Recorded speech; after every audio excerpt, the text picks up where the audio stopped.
এটা হলো আমাদের ফ্যাটেনিং শেড, এর মধ্যে সমস্ত ফ্যাটেনিং এর গরু রাখা আছে। এই পাশ দিয়ে শুরু করে সবগুলোই ফ্যাটেনিং এর গরু। এই এখানে সবগুলো ফ্যাটেনিং এর না? সব ফ্যাটেনিং এর গরু এই জায়গা দিয়ে। এই পাশে আমাদের যে পিছনে যে গরুগুলো পড়ছে এইগুলো সব হলো 600 কেজি, 600 কেজি প্লাস। সামনে যেটা আছে সেটা হলো 700 কেজি প্লাস। আচ্ছা, মানে মোটামুটি এগুলো হচ্ছে বেশ বড় ধরনের গরু। জি জি জি। আর আপনার এই সাইডে যেটা বাম সাইডে যে গরুটা আছে এটা হলো ছোট কিছু গরু আছে এর মধ্যে। এদের কি রকম? 350 300 কেজি এরকম লাইফ ওয়েট। আচ্ছা আচ্ছা, যে 700 কেজির আমি যেগুলো একদম বড় বড় দেখতে পাচ্ছি, এখানে মোটামুটি 5টার মতো আমি গরু দেখতে পাচ্ছি। এগুলোর বয়স কি রকম? এগুলো আপনার হচ্ছে 4 বছরের কাছাকাছি, 3.5 বছর এরকম, মানে 3 বছর প্লাস ধরতে পারেন আপনি। আচ্ছা আচ্ছা, আপনি বলেছিলেন যে আপনারা হচ্ছে 20টি গাভী দিয়ে শুরু করেছিলেন, তাহলে এই মানে যেগুলো ষাঁড় গরু আমি দেখতে পাচ্ছি এগুলো তো এই খামারেই জন্ম নাকি? জি জি, এইগুলো অনেকগুলো মা আসছে যাদের সাথে বাচ্চা নিয়ে আসছে, আবার অনেকে প্রেগনেন্ট আসছে, আবার পরবর্তীতে আমাদের এই জায়গায় এসে প্রেগনেন্ট হয়েছে। এই সব গরুগুলোরই বাচ্চা, আমাদের যে যতগুলো ষাঁড় আছে এগুলো আমাদের খামারেরই বাচ্চা। আচ্ছা, এই 36 নাম্বার যে টোকেনের গরুটি আমি দেখতে পাচ্ছি খুব সুন্দর লাগছে আমার। ভাই এটা কি ফ্রিজিয়ান গরু? এটা হলো হলস্টেইন ফ্রিজিয়ান জাতের গরু। এই গরুটা হচ্ছে আমাদের এই জায়গারই বাচ্চা। এর টোকেন নাম্বার হলো হচ্ছে 36। এইটার ওয়েট আছে আপনার 710 কেজি লাইফ ওয়েট। এটা যেটা লাইফ ওয়েট এখনো 710 কেজি। আচ্ছা, কুরবানির মধ্যে কি এই গরুর ওজন আর একটু বাড়তে পারে? ইনশাআল্লাহ আমরা আশা করতেছি বাড়বে। কি রকম দাম পড়তে পারে?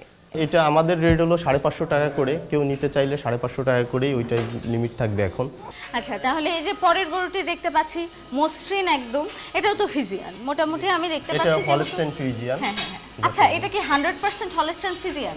আসলে হলস্টেইন ফ্রিজিয়ান আমাদের যে 100% এই যে বিষয়টা, এটা হচ্ছে আমরা ক্লিয়ার করতে পারবো না। যদিও আমরা বলছিলাম যে আমরা হচ্ছে যে বাচ্চাগুলো নিয়ে আসছি, গাভী নিয়ে আসছি, এই গাভীগুলোর কিন্তু আমরা পূর্ব ইতিহাসটা পাইনি, যার কারণে ওইটা 100% কিনা এইটা আমরা শিওর করতে পারি না।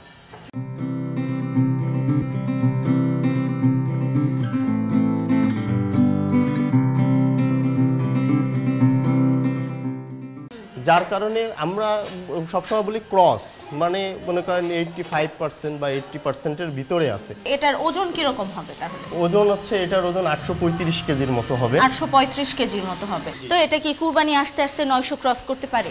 ইনশাআল্লাহ আশা করি আমরা যে এটা ক্রস করবে। যদিও আমরা খাবারের মধ্যে কিছু পরিবর্তন নিয়ে আসছি, এটা থেকে আমরা যেরকম দানাদার খাবার দেয়া শুরু করছি এবং ডিবি যে ভিটামিনটা, ডিসিপি ডিবি এর লাইমস্টোন, এটা আমরা যুক্ত করছি। আশা করি ইনশাআল্লাহ যে এটার মধ্যে পরিবর্তন আসবে। আর আমরা সবসময় চাই যে প্রকৃতিরভাবে যে খাবারটা আমরা হচ্ছে যে ঘাসটা দিচ্ছি, এখন আমরা হলো জারা ঘাসের চাষ করা শুরু করছি। আমাদের জমিতে জারা ঘাস চাষ হচ্ছে, আমরা পর্যাপ্ত ঘাস সাপোর্ট দেওয়ার চেষ্টা করতেছি। ভাই, আপনার কাছ থেকে আরেকটি গরু সম্পর্কে জানবো। একদম শেষে আমি দেখতে পাচ্ছি খুব একটু অন্যরকম ভিন্ন রঙের ছাই রঙের একটি গরু দেখতে পাচ্ছি। তো ওই গরুটি সম্পর্কে কিন্তু একটু জানবো, কারণ আমরা তো মোটামুটি জানি যে হলস্টেইন ফ্রিজিয়ান কালো সাদা এর মাঝখানে হয়, তাহলে ওইটা কি গরু? ওইটা হচ্ছে আপনার যে ফ্রিজিয়ানের পেটের থেকে বাচ্চা বের হওয়া, ওইটা হলো ইজাবের একটা বীজ। ইজাব অ্যালায়েন্সের ওদের হচ্ছে বীজ। ওইটার হচ্ছে বাচ্চাটা ছিল ফ্রিজিয়ানের সাথে ক্রস হয়েছে, ক্রস হয়ে ওই কালারটা আসছে। ওটা আসলে একটু আনকমন কালার হয়েছে, আমাদের দেশি দেশি একটা কালার। যদিও ওটার মধ্যে একটা পরিবর্তন অন্য, ফ্রিশিয়ান না, ওটা হচ্ছে শাহিওয়ালের সাথে ক্রসের যে জাতটা ওইটা। আচ্ছা, যেহেতু শাহিওয়ালের কথা বললেন, সেক্ষেত্রে আমি একটা বিষয় জানতে চাই যে অনেক খামারেই যে দেখি যে ফ্যাটেনিংয়ের ক্ষেত্রে অনেকে শাহিওয়ালের ওপরে খুব গুরুত্ব দিয়ে থাকেন, তো আপনারা এটা নিয়ে ভাবছেন কিনা? আমরা শাহিওয়ালটাকে মূলত যেটা প্রাধান্য দেয় মানুষ, কারণ লাল গরু, মানে আপনার কুরবানি আসন্ন করলে লাল আর কালোর পরে চাহিদা থাকে পর্যাপ্ত মানুষের, যার কারণে সবাই লাল কালোর দিকে ঝুঁকে যায়। কিন্তু মূলত এই যে ফ্রিজিয়ান গরু এইগুলো হচ্ছে একটু সাদা কালো, এটার এখন আর মানুষের মানে কুরবানিটা আসলে নাদুস নদুস সুন্দর গরুর দিকেই মানুষ একটু নজর দেয়। তবে ফ্রিজিয়ান যে একেবারে নাদুস নদুস না তা কিন্তু না, দেখতেই পাচ্ছেন অনেক সুন্দর সুন্দর গরু, কিন্তু তার মধ্যে ওই যে লাল গরুটার দিকে আমরা ওরকমভাবে মনোযোগ দিচ্ছি না, যেহেতু আমাদের হচ্ছে মূল উদ্দেশ্যটা মিল্কিং। এই তো আমরা বড় বড় গরু দেখলাম, যাদের অনেক বড় পরিবার বা যারা কুরবানিতে অনেকজন মানুষ নিয়ে একসঙ্গে ঈদ উদযাপন করেন, তাদের জন্য এই গরুগুলো তো মাশাআল্লাহ অনেক ভালো। কিন্তু এই পাশে আপনি কিন্তু বলেছেন যে মোটামুটি 350 কেজি 400 কেজির মধ্যে গরু রয়েছে। আচ্ছা, আমরা যে একক পরিবারগুলো দেখি, অনেক ছোট ছোট পরিবার আছে, তারা কিন্তু এরকম ছোট গরু খোঁজে। তো আমরা কিন্তু এখান থেকে একটু গরুগুলি সম্পর্কে জানতে চাইবো, যে এরকম আমার হাতের কাছে এই যে এই গরুটি ধরুন, এটার ওজন কি রকম হবে? এইটা 300 কেজির মতো হবে, 320-30 কেজি। এটা হলো লাইফ ওয়েট। আর আচ্ছা। এরপরে যেটা আছে 300 350 প্লাস আছে। হ্যাঁ, হ্যাঁ। আর এরপরে যেগুলো আছে এগুলো হচ্ছে আমি আপনাকে প্রথমে বলছিলাম ওই যে আমরা যে গরুগুলো আনছি, লাল গরুটা ওটা হ্যাঁ, কি এবার শাহিওয়াল নাকি? না ওইটা হলো রেড চিটাগাং, যেটা আমাদের মূল আচ্ছা, জাত রেড চিটাগাং ক্যাটল। ক্যাটেল, যেটা আমাদের মূল জাত ছিল। ওটা দেখেন নাক থেকে শুরু করে শিং টিং পায়ের খুর পর্যন্ত সব লাল, হ্যাঁ, হ্যাঁ। যেটা আমাদের মূল জাত ওইটা। আমরা হচ্ছে যে গরু আপনাকে প্রথমে বলছি যে আমরা যেটা নিয়ে আসছি তার সাথে কিছু বাচ্চাও ছিল, যেহেতু বাচ্চা ছিল সেই বাচ্চা থেকে ওই বাচ্চাগুলা এবং ওরাও কিন্তু অনেক এই বাড়বে না। গরুটি রেড চিটাগাং ক্যাটল কিন্তু মানে খুব দুর্লভ একটা জাত বলা যায়, যে এখন আর দেখাই যায় না। যদিও এটা চিটাগাংয়ে অনেক দেখা যেত, চিটাগাং সিলেটের দিকে অনেক দেখা যেত, কিন্তু এখন কিন্তু আর এটা দেখা মেলে না। একটা বিষয় জানতে চাইবো, আপনাদের গরুর সাইজের ওপর নির্ভর করে কি দাম ওঠানামা করে? যেরকম বেশি ওজনের গরু 550 কেজি, একটু ছোট ওজনের সেখানে কি কম হতে পারে দাম? না, এটা আসলে আমাদের যে অনেক বড় যে গরুটা ওইটা আমরা একটা ফিক্সড রেট দেই। যেরকম আপনার লাইফ ওয়েট যখন 1000 কেজি কাছাকাছি 800 কেজি প্লাস করে চলে যায়, যখন 900 কেজি প্লাস, এইগুলোর রেটটা আমরা একটু বেঁধে দেই যে এইগুলো আসলে আকর্ষণীয় গরু হয়। আর যেগুলো একটু লাইফ ওয়েট কম আছে এইগুলোর ফিক্সড প্রাইস ওই যে 550 টাকা বললাম, ওটা হচ্ছে বাজার প্রাইস। যদি উঠানামা করে আমরাও উঠানামা করাবো, যেহেতু আমাদের তো একটা নির্দিষ্ট বাজারের সাথে মিল রেখে বিক্রি করতে হবে। রেড চিটাগাং যে গরুটা, এই গরুটা যেটা দেখছেন এটার খাবার খরচ কম। ফ্রিশিয়ান গরু যেটা লাইফ ওয়েট বেশি, তার খাবার খরচও বেশি।